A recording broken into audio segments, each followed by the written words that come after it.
ನಮಸ್ಕಾರ ಆಧ್ಯಾತ್ಮಿಕ ಬಂಧುಗಳಿಗೆ ಎಲ್ಲರಿಗೂ ನಮಸ್ಕಾರ.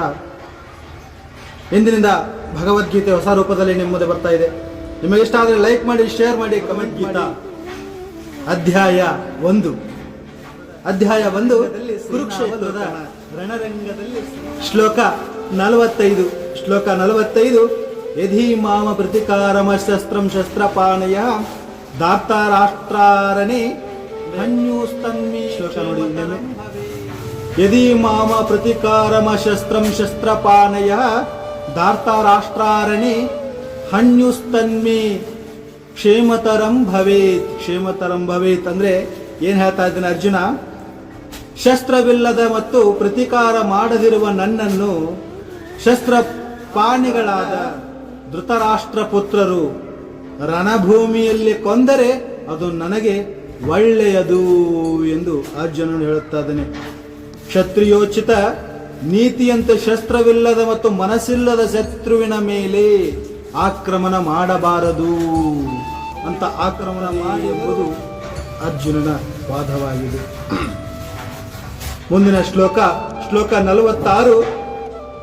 ಸಂಜಯ ಉವಾಚ. ಸಂಜಯನು ಏನ್ ಹೇಳ್ತಾ ಇದ್ದಾನೆ? ಏವೋಕ್ತ್ವಾರ್ಜುನ ಸಂಖ್ಯೆ ರಥೋಪಸ್ಥ ಉಪಾವಿಶತ್ ವಿಸೃಜ್ಯ ಶಶರಂ ಚಾಪಂ ಶೋಕ ಸಂವಿಘ್ನ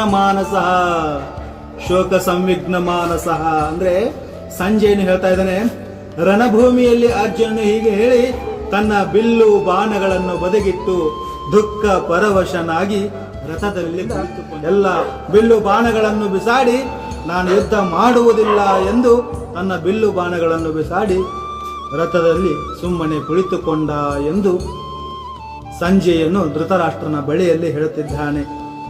ನೋಡಿ, ಶತ್ರುವಿನ ಪರಿಸ್ಥಿತಿಯನ್ನು ನೋಡುವುದಕ್ಕಾಗಿ ಅರ್ಜುನನು, ಆದರೆ ಅವನು ಎಷ್ಟು ಶೋಕ ತಪ್ತನಾದನೆಂದರೆ ತನ್ನ ಬಿಲ್ಲು ಬಾಣಗಳನ್ನು ಬದಿಗಿಟ್ಟು ಕುಳಿತು ಬಿಟ್ಟ.